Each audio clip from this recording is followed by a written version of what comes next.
Class आचार्य सदाशिव शिक्षा संस्थान में आप सभी का स्वागत है।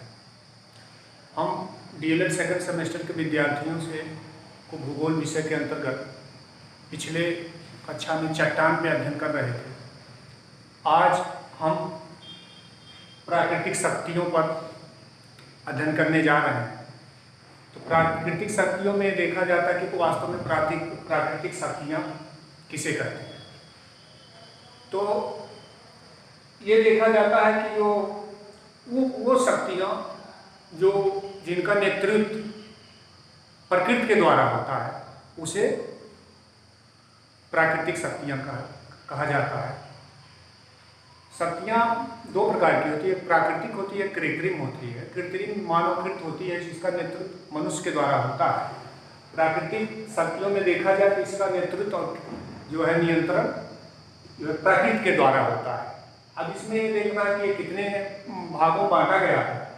तो प्राकृतिक शक्तियों को हम दो भागों में बांट सकते हैं की सुविधा के अनुसार, आंतरिक शक्तियां और बाह्य शक्तियां। तो आंतरिक शक्तियों को देखें कि आंतरिक शक्तियां कैसे अपना कार्य करती हैं। कि जैसे जो पृथ्वी है, तो पृथ्वी का क्या है कि मान लीजिए जो पृथ्वी का स्ट्रक्चर है, तो हम ये देखते हैं कि पृथ्वी जो प्लेटों के मिलने से ही बना है। तो क्या है, प्लेट हमेशा गतिशील होती हैं और एक प्लेट दूसरे प्लेट से जुड़ती है, दूर जाती है, तो उसमें आपस में क्या होता है, आपस में घर्षण भी होता है, तमाम प्रकार की इसमें क्रियाएं होती रहती हैं। तो क्या होता है कि कभी कभी जो है प्राकृतिक आंतरिक शक्तियों के द्वारा जो है, चाहे जो भी ज्वालामुखी हो, चाहे जो प्लेटें क्या है एक दूसरे से इधर उधर जाती है, तो उसमें जो पृथ्वी का स्ट्रक्चर उसमें बदलाव आता है। मान लीजिए पर्वत का, जैसे मान लीजिए एक प्लेट इधर से उधर जा रही है, तो धीरे धीरे क्या होता है, पर्वत की उत्पत्ति होने लगती है। तो ये सब आंतरिक शक्तियों के अंतर्गत आएगा। बाह्य शक्तियों में क्या आएगा कि जैसे मान लीजिए पर्वत का उत्पत्ति हो रही है, तो बाह्य शक्तियां जो भी है, जिसे इसको अपक्षय अपवर्तन की बात इसमें करेंगे कि जिससे बाह्य शक्तियों का क्या कार्य है कि जो उदाहरण अगर पर्वत का लिए हैं, तो पर्वत को देखिए कि जैसे मान लीजिए जो पर्वत उठ रहा है, तो क्या होगा, इन शक्तियों बाह्य शक्तियों के कारण इसमें क्या होता है कि ये इसका अपक्षय होता है, मतलब किसी न किसी तरह से इसको काटने का प्रयास करता है। और ये दोनों साथ साथ ही चलते हैं। ऐसा नहीं है कि आंतरिक शक्तियां अपने आप में कार्य करना समाप्त कर दी उसके बाद में काम करती हैं। जैसे मान लीजिए उदाहरण लें कि मान लीजिए क्या है कि ये एक प्लेट है, ये आपका स्थल क्रस्ट का भाग है और धीरे धीरे यहाँ भूसंगत टाइप का स्ट्रक्चर है। तो यहाँ से क्या है, प्लेट इधर उधर से खसक रही है, तो क्या हुआ कि यहाँ पर जो है पर्वत का निर्माण होने लगा, पर्वत ऊपर उठने लगा। तो जैसे ही ये सब जो है ऊपर आती रहती हैं, तो क्या ये तुरंत सी जैसे ऊपर आएगी ये शक्तियाँ काम करने लगेंगे। क्या काम करेंगे, इसको देखिए, इसका अपक्षय होगा, अपवर्तन होगा। अपक्षय क्या होता है, अपक्षय देखिए कि जब कोई चट्टान या मिट्टी जब अपने स्थान उसी स्थान पे ही उसके चट्टानों में तोड़ फोड़ करके उसका रूप परिवर्तन कर देता है, तो इसे अपक्षय कहते हैं। ये भी कई प्रकार का होता है, जैसे भौतिक जो है होता है, फिर रासायनिक होता है, फिर जो है जैविक होता है। तो इसमें बहुत आगे तक हमको नहीं देखना है, बस इतना जानना है कि अपक्षय कैसे हुआ। अपवर्तन में क्या होता है, अपवर्तन ये है कि जैसे मान लीजिए जो हमारे तत्व है, जो मिट्टी है, इसको एक जगह से दूसरे जगह पे ला करके डिपोजिट कर देती है। ये इसके अंतर्गत आता है, अपवर्तन के अंतर्गत। अब इसका अगर उदाहरण लें तो इसमें आप पाएंगे कि नदी के द्वारा अपवर्तन हो रहा है और पवन के द्वारा भी अपवर्तन हो रहा है और हिमानी के द्वारा अपवर्तन हो रहा है, भूमिगत जल के द्वारा अपवर्तन हो रहा है। तो इसके कई उदाहरण आप पाएंगे। तो इसी में से जिसे आज हम देख रहे हैं नदी के द्वारा जो अपवर्तन, मतलब उसका जो कुछ स्थल कृतियां बनती हैं वो कैसे बन रही हैं। तो इसमें हम एक फिगर बनाने का कार्य प्रयास किए हैं कि नदी के कार्य, मतलब नदी के द्वारा जो हमारे स्थल कृतियां बन रही है, कहाँ कहाँ कैसे बन रही है, इसका आइए हम अध्ययन करते हैं। कि जो नदी है, मान लीजिए हम ऐसे बनाने का प्रयास किए हैं कि नदी कहीं से निकल रही है, चाहे वो पर्वत अधिकतर पर्वत से ही निकलती है। तो हम उदाहरण ऐसे ही लिए हैं कि मान लीजिए पर्वत नदी निकल रही है, तो पहले इसका जो कार्य है, ये नदी को 3 भागों में बांटा गया है, ऊपरी भाग, मध्य भाग, निचला भाग। ऊपरी भाग को हम बाल्यावस्था कहते हैं, मध्य भाग को युवावस्था और निचला भाग वृद्धावस्था। जैसे मानव में होता है कि एक मानव है, उसकी क्या है, कई अवस्थाएं हैं कि छोटा बच्चा है तो बाल्यावस्था में है, फिर जो है युवा हो गया तो युवावस्था में हो गया, और फिर लास्ट में वृद्धावस्था आता है। कि इसमें भी इसी प्रकार का स्ट्रक्चर बनाने का प्रयास किया गया है। अब इसमें ये देखना कि जो बच्चे होते हैं, जो बाल्यावस्था होता है, उसमें क्या होता है कि वो जो बच्चा होता है कभी थकता नहीं, इधर उधर कूदता फांदता है। तो इसमें जो एक नदी को बनाने का प्रयास किया गया है, ये पर्वत से निकल रहा है और यहाँ पर आपके समुद्र में मिलेगा। अब ये जो इससे संबंधित जो स्ट्रक्चर जहाँ जहाँ बन रहे हैं, इसको बनाने का प्रयास किया गया है। कि जैसे मान लीजिए ये अगर उदाहरण हम लें कि गंगा नदी की बात करें, तो यहाँ देख रहे हैं गंगोत्री से निकल रहा है, और उसके बाद में ये आप मान कर चलिए कि हरिद्वार तक ये आपका ऊपरी भाग हो जाएगा। उसके बाद में यहाँ से लेके बिहार तक आपका मध्य भाग हो जाएगा, और बिहार के बाद में आपका बंगाल की खाड़ी तक, मतलब पश्चिमी बंगाल के आउटसाइड तक आपका ये निचला भाग हो जाएगा। तो इसमें ये देखिए कि जिससे ऊपरी भाग में जो बाल्यावस्था है, तो बालक का जो जीवन है उसी संबंधित बनाने का प्रयास किया गया है। इससे इसमें क्या है कि जिसे जो बालक है वो कभी थकता नहीं है, इधर उधर अपना कूदता उछलता है। इस अवस्थाओं में नदियों का भी स्ट्रक्चर ऐसे ही बनता है कि जैसे मान लीजिए यहाँ से नदी निकली, अब ये आप समझिए कि ये पर्वतीय क्षेत्र है, तो निकली नदी, अब ये क्या है कि बहुत पतली पतली टाइप की होती है, बहुत चौड़ी नहीं यहाँ बनती है। उसके बाद में ये जो है स्ट्रक्चर बनता है पर्वतीय क्षेत्रों में ही, उसे गार्ज कहते हैं। ये जान लीजिए कि ये आई आकार का होता है, मान लीजिए आई आकार का स्ट्रक्चर ये बनता है। जिसे कटी मिट्टी क्या होती है, इधर कट जाती है, यहाँ चट्टानें कमजोर नहीं रहती हैं, कमजोर रहती तो कट करके दूसरा स्ट्रक्चर बन जाता, कमजोर नहीं रहती, इसलिए इस तरह का स्ट्रक्चर यहाँ पर बनता है, इसे गार्ज कहते हैं। और दूसरा आपका आएगा थोड़ा और नदी आगे बढ़ती है तो वी आकार की घाटी बनती है। जैसे वी आकार की घाटी को अगर आप देखेंगे तो ये पाएंगे कि कोई दो पर्वत है, जैसे मान लीजिए ये है एक पर्वत, ये है एक पर्वत, और यहाँ से क्या है, यहाँ से नदी आ रही है, तो यहाँ पर ये देखिए इस तरह का स्ट्रक्चर बनता है और धीरे धीरे ये आगे बढ़ता है। तो वी आकार की स्ट्रक्चर यहाँ पर बनता है। और आप आगे और बढ़ेंगे तो ये पाएंगे कि ऊपरी भाग में ही मिलेगा जलप्रपात कहते हैं। तो जलप्रपात में क्या होता है कि जैसे मान लीजिए आपकी जो पृथ्वी की चट्टानें हैं, वो कई प्रकार की चट्टानें, जैसे मान लीजिए ये ठीक है, ये अपना है अलग भाग। उसके बाद में कुछ ऐसी चट्टानें हैं जो बहुत कठोर है, यहाँ पर बहुत कठोर है। एक चट्टान का लेयर है जो बहुत कमजोर टाइप का है, फिर चट्टान का लेयर है जो बहुत कठोर टाइप का है, फिर चट्टान का लेयर है कठोर टाइप का है। तो क्या है, यहाँ से जब नदी आ रही है, यहाँ से आ रही है और ये कमजोर टाइप का स्ट्रक्चर है, तो ये ऐसे गिरेगी तो इस तरह का स्ट्रक्चर बन जाएगा। ये मान लीजिए कमजोर नहीं है तो इस तरह का स्ट्रक्चर इस तरह का बन जाएगा। अब ये देखिए कि नदी यहाँ से आ रही है तो इस तरह का यहाँ पर स्ट्रक्चर ये बन जाएगा, इसे जलप्रपात कहते हैं। तो ये आपके सिलेबस में जो दिया गया है, गार्ज दिया है, वी आकार की घाटी दिया है, जलप्रपात दिया गया है। तो इसको हमने क्या किया है कि एक फिगर में बताने का प्रयास किया। वैसे तो बता देते तो हो सकता बहुत समझ में नहीं आता। तो इस तरह की ये स्ट्रक्चर बनता है। अब ये देखिए ये बाल्यावस्था है, इसमें जो है ये 3 प्रकार और भी स्ट्रक्चर बनते हैं, लेकिन आपके लिए बहुत ज़्यादा आपके सिलेबस में बहुत ज़्यादा नहीं है, सामान्य चीज ही दिया है, तो ज़्यादा बहुत यहाँ पढ़ने का कोई मतलब नहीं है। हाँ, जिसको और भी परीक्षा देना है तो वो अपना जो है देखते रहे, लेकिन अधिकतर जो बड़े परीक्षाओं में भी यहीं से प्रश्न बनते हैं, लेकिन स्ट्रक्चर और भी है।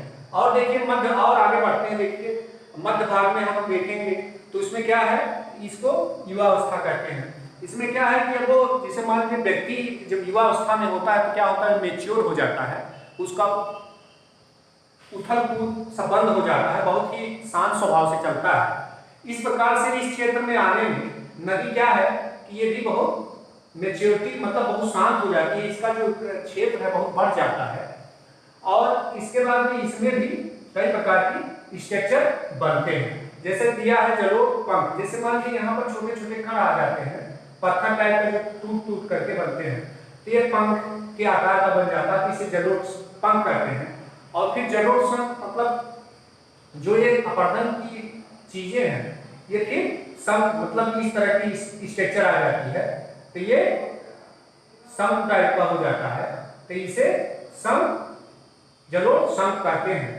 आप ये देखे होंगे कि आगे बढ़ करके गोखुर झील, जैसे मान लीजिए कोई नदी है, मान लीजिए ये नदी है, ठीक ना, ऐसे बह रही है, तो क्या होता है कि ये अपना क्या होता है, ऐसे इस तरह की स्ट्रक्चर को फॉर्म कर देती है, इस तरह का स्ट्रक्चर बना देती है। फिर क्या होता है कि ये ऐसे करके फिर धीरे धीरे क्या होता है कि इधर का ये पार्ट जो है ये छोड़ देती है। जैसे मान लीजिए यहाँ देखेंगे तो ये ऐसे करके इधर आ रही है, फिर ऐसे आ रही है, तो फिर जो इधर ज्यादा बढ़ा हुआ भाग रहता है तो ऐसे छोड़ करके ये क्या होता है, इस भाग को यहाँ पर अगर बनाए तो ये फिर सीधे बढ़ने लगती है। तो ये जो स्ट्रक्चर है फिर ये यहाँ से ये कटिंग हो जाता है, तो कटिंग हो जाता है तो नदी बढ़ने लगती है, लेकिन यहाँ पर क्या होता है, ये भाग कट जाता है। तो ये क्या होता है, अंततः ये फिगर और यहाँ जगह नहीं है, ये क्या होता है कि नदी के बगल ऐसे एक तरह से स्ट्रक्चर बन जाता है, तो इसे गोखुर झील के नाम से जानते हैं। इससे इसका नदी का संपर्क कट जाता है, ये एकदम, और ये सीधे नदी आगे बढ़ने लगती है, तो इस तरह का ये स्ट्रक्चर बन जाता है। इसी में क्षेत्र में आप देखेंगे कि जो तटबंध है, जिसे प्राकृतिक तटबंध कहते हैं, जिससे मान लीजिए जब आप ये देखे होंगे कि नदी में क्या है, बाढ़ आती है तो उसका जो मिट्टी है वो जगह जगह पे डिपोजिट कर देती है, ये तट टाइप की स्ट्रक्चर बन जाती है, जो उसी के अंदर नदी का पानी बहता रहता है, तो इसे प्राकृतिक तटबंध कहते हैं। और ये देखिए कि बाढ़ का मैदान किसे कहते हैं, कि जब वो प्राकृतिक तटबंध को पार करके बाढ़ का पानी और बाहर चले जाता है, बहुत क्षेत्र में आगे बढ़ जाता है, तो उसे बाढ़ का मैदान कहते हैं। इसमें क्या होता है कि जो बाढ़ का पानी आता है ये अपने साथ अवसाद लिए रहता है, तो फिर वहां छोड़ देता है और फिर वो वापिस आ जाता है, जिससे क्या होता है कि नदी का जो पानी जो उस क्षेत्र का उत्पादकता है बढ़ जाती है। तो ये इसमें मध्य में ही आएगा। एक और चीज होता है कि भाबर और तराई, बांगर, खादर। देखिए भाबर का क्या क्षेत्र होता है, जिसे जब पर्वतीय क्षेत्र से नदियां आती हैं तो ये क्या होती है, कर्करेली पथरेली जो छोटे छोटे बना देता है, तो इसमें क्या है, पानी जो है ऊपर दिखाई नहीं देती है, नीचे से पानी बहता रहता है, इसे भाबर का क्षेत्र कहते हैं। तराई की कंडीशन में क्या होता है कि तराई में ये पानी ऊपर आ जाती है और वो दिखाई भी देने लगता है, तो ये तराई का बेल्ट है। जैसे मान लीजिए जो इलाहाबाद के आसपास का जो क्षेत्र है ऊपर वाला, वो तराई है, क्या इधर तराई का क्षेत्र है। बांगर किसे कहते हैं कि जिसे मान लीजिए प्राचीन बहुत पहले वहां बाढ़ का पानी आता था, लेकिन किसी कारण से या जो भी है अवसाद जमा होने से क्या है, जो भी है कि वहां पे अब पानी नहीं जा पाता है, उसे उस क्षेत्र को बांगर कहते हैं। खादर का क्या क्षेत्र है, खादर में क्या होता है कि ये यहाँ हर साल जैसे बाढ़ आती है तो उसके क्षेत्र में जो है हमेशा पानी भर जाता है, इसे खादर का क्षेत्र कहते हैं। ये सब स्ट्रक्चर जो है आपके लिए बहुत इंपॉर्टेंट था, हमने बताने का प्रयास किया है। यहाँ निचले क्षेत्र में, निचला भाग में क्या होता है कि नदी अब वृद्धावस्था में चली जाती है, तो वृद्धावस्था में क्या होता है कि आप ये जानते हैं कि जब वृद्ध आदमी भी हो जाता है तो क्या होता है, वो चल नहीं पाता, इधर उधर ऐसे चलता रहता, तो नदी यहाँ पर आते आते एक तरह से वो बूढ़ी हो जाती है, थक जाती है, कुछ वो अवसाद अपना ले भी नहीं जा पाती है। तो ये सब स्ट्रक्चर बनते हैं। इसमें आप देखेंगे कि इसमें जो दो स्ट्रक्चर है इस क्षेत्र में, आपके लिए कि ये डेल्टा है कि एस्ट्यूरी है। तो डेल्टा का क्षेत्र यहाँ बनता है, कैसे डेल्टा बनता है आप ये देखिए, यहाँ से नदी आ रही है, नदी आ रही है धीरे धीरे, यहाँ पर जो है इसके अवसाद जमा कर रही है, यहाँ पर समुद्र है, समुद्र है तो यहाँ पर अवसाद जमा कर रही है और इस तरह की स्ट्रक्चर ये बन जाता है डेल्टा टाइप का, तो इसे डेल्टा कहते हैं। और एक और चीज है कि जो डेल्टा आप भारत के परिप्रेक्ष्य में बात करें तो पाएंगे कि जो पूर्वी घाट की जितने भी नदियां हैं, आप गंगा की बात भी कर लीजिए कि गंगा है, जो गंगा की सहायक नदियां हैं, केन, बेतवा, सिंध, यमुना, चंबल और उधर काली जो भी है वो सब नदी, ये सब डेल्टा का कार्य बनाती है। इधर आ जाएगी गोदावरी आ जाएगी और उसके बाद में क्या आ जाएगी, गोदावरी के बाद कृष्णा आ जाएगी, उसके बाद में ऐसे तमाम नदियां हैं धीरे धीरे छोटी छोटी। तो ये जो है डेल्टा का निर्माण यहाँ करती है पूर्वी घाट की नदियां। पूछता है आपसे प्रश्न कि जो है डेल्टा कौन सी नदी डेल्टा बनाती है, तो उसको आपको देखना पड़ेगा। गंगा की सहायक नदी जितने भी हैं, गोदावरी है, कृष्णा है और भी तमाम नदियां हैं, ये सब डेल्टा का निर्माण करती है। एस्चुरी और दूसरा शब्द है एस्चुरी। एस्चुरी किसे कहते हैं कि जिसे मान लीजिए ये तो ऐसे समय ये यहाँ है कि जहाँ से अवसाद ये नदियाँ आ रही हैं, लेकिन आपका ये भी देखेंगे कि बहुत से ऐसी नदियाँ हैं कि जो पर्वतीय क्षेत्र से नहीं आ रही हैं बल्कि ऐसे ही निकलती हैं और वो कटीली पथरीली जो है जगह से आती रहती हैं, तो वहाँ पर क्या होता है अवसाद नहीं हो पाता है, तो वो जो जहाँ वो नदी समुद्र में मिलती हैं तो वहाँ पर क्या है खड़ा पदार्थ होता है और इस तरह का स्ट्रक्चर नहीं बन पाती है। जितना पहले तो अवसाद ला ही नहीं पाती है क्योंकि अवसाद उनको मिलता ही नहीं है, क्योंकि जो उनका जो क्षेत्र है वो ककड़ीली पथरीली है।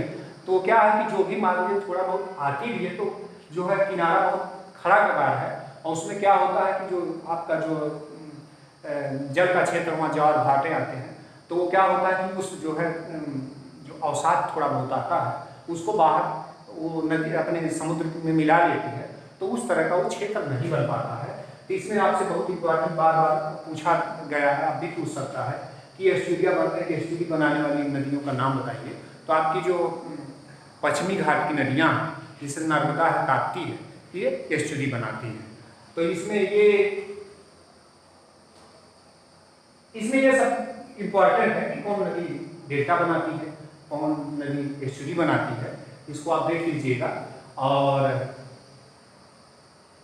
इस तरह से नदी के जो कार्य है, एक नदी शुरू से लेकर लास्ट तक किस तरह से अपना कार्य कर रही है, एक नदी कहाँ से कहाँ तक युवावस्था में रहती, बाल्यावस्था में रहती है, कहाँ से कहाँ तक युवावस्था में रहती है, कहाँ से कहाँ तक जो है वृद्धावस्था में रहती है।